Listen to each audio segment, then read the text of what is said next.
नमस्कार। स्वागत है आपका लिटरेरी वॉयेज में, जहां हम इंग्लिश लिटरेचर को आसान और मज़ेदार तरीके से समझते हैं। अर्थात उसके जो भी अर्थ है उसको डिटेल में जानने की कोशिश करते हैं कि इसको ऐसे ही क्यों लिखा गया है, जो पोएम है उसको।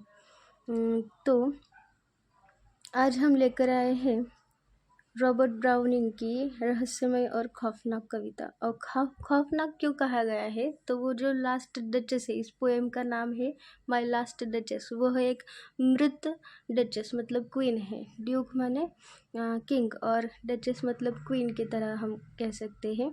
उसको रॉबर्ट ब्राउनिंग ने लिखा है, और जो मृत है उसकी मृत्यु हो चुकी है, उसके बारे में हम डिस्कस करने वाले हैं। अब ज़रा सोचिए कि एक अमीर और ताकतवर ड्यूक है जो अपनी पत्नी की मुस्कान और उसकी खुशी को बर्दाश्त नहीं कर सकता, और उसने क्या किया कि उसकी मुस्कान को हमेशा के लिए छीन लिया। लेकिन कैसे छीन लिया, यही जानने के लिए इस कहानी के हर राज को खोलते हुए हम आसान भाषा में स्टांजा बाय स्टांजा इसको देखते हैं। परंतु ये जो ड्यूक है वो रियल है या ऐसे ही फिक्शनल या फिर काल्पनिक तरीके से लिया गया एक कैरेक्टर है जिसने अपनी पत्नी के बारे में बोल रहा है, उसकी लास्ट डचेस के बारे में। तो वो एक स्पीकर है, वो रियल स्टोरी के पर आधारित है, जो थी अल्फांसो सेकंड d'Este। जो फेरारा है उस पे राज करता था। उसका फेरारा का 5वां ड्यूक था, मतलब किंग था, या फिर शासनकर्ता कह सकते हैं। ऐसा माना जाता है कि उसकी जो पहली पत्नी थी उसकी मृत्यु से जुड़े हालात ने इस कविता को प्रेरित किया है। और इसका अगर हिस्टोरिकल कंटेक्स्ट देखें तो यह कविता जो है वो 16वीं शताब्दी मतलब 16th सेंचुरी की इटली में सेट है, इटली में। और अल्फांसो सेकंड है उसके जीवन पर आधारित है, जिन्होंने 1533 से लेके 1598 तक फेरारा पर शासन किया। वो जो उसकी पत्नी है उसको रियल में पॉइजन दे के उसने मरवा दिया था, मतलब मर्डर किया दिया गया था। उसने ऑर्डर्स दिए थे कि उसके डचेस को पॉइजन दिया जाए, और उस पर आधारित यह हमारी कविता है माय लास्ट डचेस। तो पहले हम थोड़ा सा इसके पोइट के बारे में देखते हैं। तो उसकी स्पेशलिटी या फिर हम कह सकते हैं कि वो मास्टर था किसमें, ड्रामेटिक मोनोलॉग में। तो ड्रामेटिक मोनोलॉग मतलब जो स्पीकर और लिसनर उसमें होता है, और एक ही स्पीकर होता है, वो अकेला बोलता है इसमें पूरी की पूरी पोएम में। और जो लिसनर होता है वो साइलेंट होता है, वो कुछ भी नहीं बोलता और फिर बस सुनता है। और जो स्पीकर होता है वो उसके सामने अपनी इमोशंस और हिडन ट्रुथ्स है, सत्य है, उसको उजागर करता है, फिर रिवील एक्सपोज करता है। उसके फेमस वर्क्स है रॉबर्ट ब्राउनिंग के, जैसे कि हमारा my last duchess, the piper Hamelin of Hamelin. और उसकी जो मैरिज थी वो उसने शादी किससे की थी, तो एलिजाबेथ बैरेट से। और उनकी जो लव स्टोरी है दोनों की, वो बहुत ही फेमस या फिर सेलिब्रेटेड थी इन लिटरेरी हिस्ट्री। और एक्सप्लोरेशन ऑफ साइकोलॉजी अगर देखिए रॉबर्ट ब्राउनिंग की, तो उसके पोएम्स में ज़्यादा से ज़्यादा क्या एक्सप्लोर होता है, तो complex psychology of his characters, जैसे कि डेल्विंग इनटू थीम्स ऑफ, क्या थीम्स थी, तो पावर, कंट्रोल और मोरालिटी, ये सब दिखाया जाता है। तो माय लास्ट डचेस इसका पहला स्टांजा, इससे हम पोएम को स्टार्ट करते हैं। That's my last duchess painted on the wall, looking as if she were alive. I call that piece a wonder. Now Fra Randolph's hands worked busily a day, and there she stands.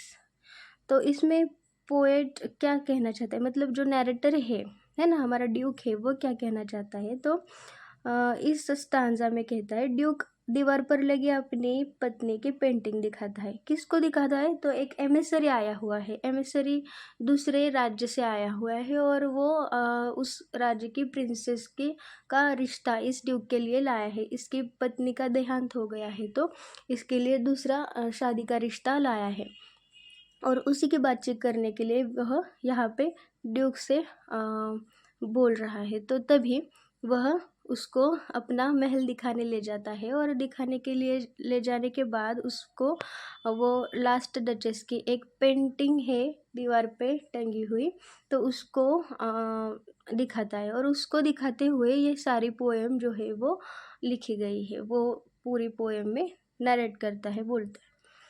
तो वो बोलता है कि जो painting है emissary को दिखाते हुए बोलता है कि यह इतनी सजीव लग रही है जैसे कि डचेस अभी भी जिंदा हो। मतलब जो फ्रा पेंडल्फ है अभी यहाँ पे लिखा हुआ, तो वो फ्रा पेंडल्फ जो पेंटर है, तो वो पेंटर एक काल्पनिक कैरेक्टर है, यहाँ पे रियल में नहीं था, ऐसे ही लिया गया है, और उसने यह पेंटिंग बनाई हुई है। और ड्यूक जो कहता है कि यह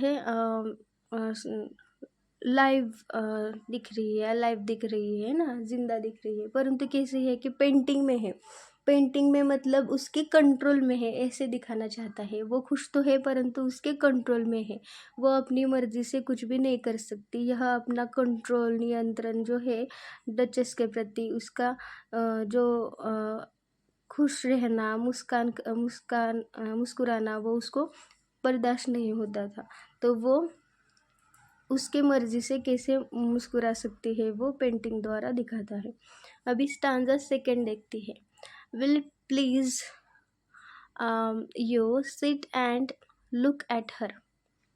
I said, Fra Pandolf by design, for never read strangers like you that pictured countenance, the depth and passion of its earnest glance. But to myself they turned, since no one puts by the curtain I have drawn for you but I, and seemed as they would ask me if they durst, how such a glance came there, so not the first are you to turn and ask thus. इसके द्वारा क्या कह रहा है Duke? तो Duke emissary से painting की तारीफ करवाने की कोशिश करता है। यहाँ बैठिए और देखिए कि आपको क्या लगता है इसके बारे में। वह जो फ्रा पेंडल्फ है पेंटर, उसका नाम बार बार लेता है, और ये जताता है कि जो डचेस की मुस्कान सिर्फ पेंटिंग में ही नज़र आ सकती है।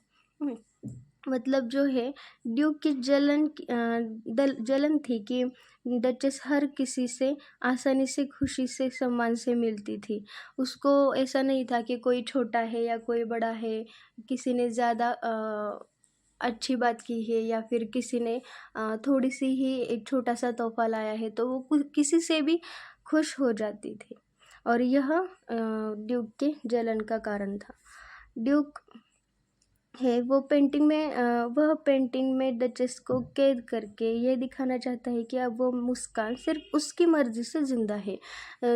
वह जब चाहे तब उस मुस्कान को देख सकता है, और उसकी मर्जी के अलावा, उसकी मर्जी के बजाय कोई भी उसकी मुस्कान को, उस कर्टन को हटा के नहीं देख सकता, ऐसे उसको कहना है।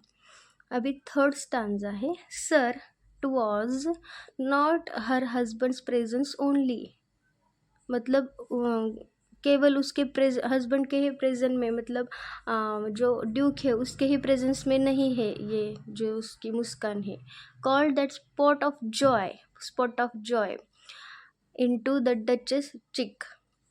Perhaps Fra Pandolf chanced to say her mental lapse over my lady's wrist too much, or paint must never hope to reproduce the faint half flush that dies along her throat.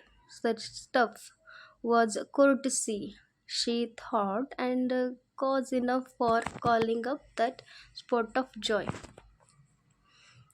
तो यहाँ पे क्या लिखा है कि Duke को यह पसंद नहीं था कि उसकी डचेस हर छोटी चीज़ में खुशी ढूंढ लेती थी, चाहे वो किसी नौकर का तोहफा हो या फिर सूरज की रोशनी हो, है ना। तो वो किसी भी चीज़ में क्या करती थी कि या उसकी खुशी ढूंढ लेती थी। और उसको जो ये हमने लिखा है कि mantle laps over my lady's wrist mantle जो है वो मैंटल एक प्रकार का ड्रेस होता था पुराने ज़माने में। ड्रेस के ऊपर हम पीछे से केप जो कहते हैं ना, उस तरीके से होता था वो, जो रिस्ट तक उसके कलाई तक आता था। और फिर यहाँ पे क्या स्पॉट ऑफ जॉय जो बार बार लिखा है वो क्या कहना चाहते हैं स्पॉट ऑफ जॉय की थ्रू, तो डचेस की मासूम खुशी जो ड्यूक को असहनीय लगती थी वो उसका स्पॉट ऑफ जॉय का है। ड्यूक चाहता था कि डचेस सिर्फ उसी से खुश हो, जबकि डचेस की खुशी हर छोटी सी चीज़ में झलकती थी। She had a heart, how shall I say, too soon made glad, too easily impressed। बहुत ही आसानी से इम्प्रेस हो जाती थी, ऐसे उसका हार्ट था, हृदय था। She liked whatever she looked on, and her looks went everywhere. Sir, it was all one, my favor at her breast, the dropping of the daylight in the west, the bow of cherries some fishes full broke in the orchard for her. The white mule she rode with around the terrace, all and each would draw from her alike the approving speech or blush at least. She thanked men good, but thanked। इसमें क्या लिखा है कि ये जो Duke है वह कहता है कि उसका जो उसकी जो पत्नी है वह क्या करती है कि उसको वो बहुत ही ज़्यादा कुछ देना चाहता है, या वे बहुत ही कीमती या बेशकीमती चीज़ें उसने दी है, परंतु उसको जो है वो कोई भी छोटी सी चीज़ अगर कोई दे तो वो खुश हो जाती है। और इसी में ड्यूक को गुस्सा आता है कि उसको क्या है कि वो किसी को भी थैंक कर देती है, जो जैसे कि ब्लश करती है या फिर किसी की भी बात अप्रूव कर देती है, उसको सभी में बहुत ही अच्छा लगता था या फिर बहुत ही ज़्यादा जल्दी खुश हो जाती थी। Somehow I know not how, as if she ranked my gift of a 900 years old name। अभी यहाँ पे ध्यान दीजिए कि ये जो 900 years old name जो है उसको उसने क्या किया है कि विथ एनीबडीज गिफ्ट, जो क्या उसने रैंक किया, वो जो डचेस है उसने क्या किया, उसका ड्यूक ने उसे दिया था एक 900 ईयर्स ओल्ड नेम जो दिया था उसको रैंक कहाँ पे किया कि एनीबडीज गिफ्ट, कोई भी जो भी छोटा सा फूल तोड़ के लाए या फिर सन जो शाइन करता है उसकी रोशनी, सूरज की रोशनी किसी से भी रैंक करती थी कि एक मामूली कोई भी चीज़ है उससे तुलना करती थी या फिर उसके समान मानती थी, ये उसको पता मतलब अच्छा नहीं लगता था। तो ये 900 ईयर्स ओल्ड नेम क्या है, तो वो उसका ख़ानदान का नाम है। मतलब जब ड्यूक से डचेस की शादी हुई तो ड्यूक का जो ख़ानदानी नाम है, मतलब उसका सरनेम हो सकता है, वो उस डचेस को मिल गया, तो वो उसका ख़ानदान 900 ईयर्स ओल्ड है, ऐसे उसका कहना है। और तब से चला आ रहा ये बेशकीमती मतलब प्रीशियस अनमोल जो तोहफ़ा है या फिर जो नाम है, जो चीज़ है, उसको उसने डचेस को दिया, वो उसको बहुत ही बड़ी चीज़ लगती है, परंतु यह डचेस के लिए बहुत ही मामूली चीज़ है, उसको कुछ भी नहीं लगता कि ये बहुत इतना बड़ा नाम है। जो ड्यूक है उसको लगता था कि डचेस को 900 ईयर्स ओल्ड नेम दिया जो उसकी ज़िंदगी का सबसे बड़ा तोहफ़ा था, लेकिन डचेस ने इसे किसी साधारण तोहफे की तरह लिया, और जैसे कि बाकी लोग देते हैं उसकी तरह ही सेम। और ड्यूक की सोच थी कि उसका ख़ानदान का नाम ही सब कुछ है उसके लिए, और लेकिन डचेस को छोटी छोटी चीज़ों में खुशी मिलती थी, न कि स्टेटस और प्रतिष्ठा में। और ये उसी के बाद लिखा गया है कि who would stoop to blame this sort of trifling, even had you skill in speech which I have not, to make your will quite clear to such an one, and say just this or that in your disgust me. Here you miss or there exceed the mark, and if she let herself be listened so, nor painfully set her wits to yours, forsooth, and made excuse, even then would be some stooping, and I choose never to stoop. मतलब क्या है कि उसको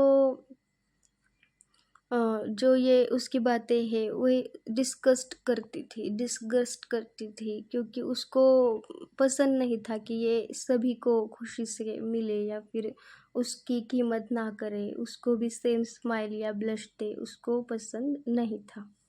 अभी last देखते हैं। Oh sir, she smiled, no doubt, whenever I passed her, but who passed without much the same smile. This grieve I gave commands, then all smiles stopped together. There she stands, as if alive. Will it please you rise? We will meet the company below then. Duke को आखिरकार इतना गुस्सा आया कि उसने एक command दे दी और duchess की मुस्कान हमेशा के लिए बंद हो गई। सारी मुस्कानें एकदम स्टॉप्ड टुगेदर कहा है, मतलब जो सारी मुस्कानें, मतलब जो दूसरे लोग उसको स्माइल देते थे या फिर वो दूसरों को सभी लोगों को स्माइल देते थे, वो एक साथ ही बंद हो गई, ऐसे कहता है। आई गेव कमांड्स, इसके द्वारा ये ड्यूक कह रहा है कि वो एक्सेप्ट करता है कि उसी ने डचेस की हत्या करवा दी है। उसकी मुस्कान ने ड्यूक के अहंकार को ठेस पहुंचाई थी और उसने उसको ख़त्म करवा दिया, उस मुस्कान को। और इसी के बाद ये कहता है कि there she stands as if live, जिंदा लग रही है, ऐसे देखती है और ये आपको प्लीज़ करती है क्या।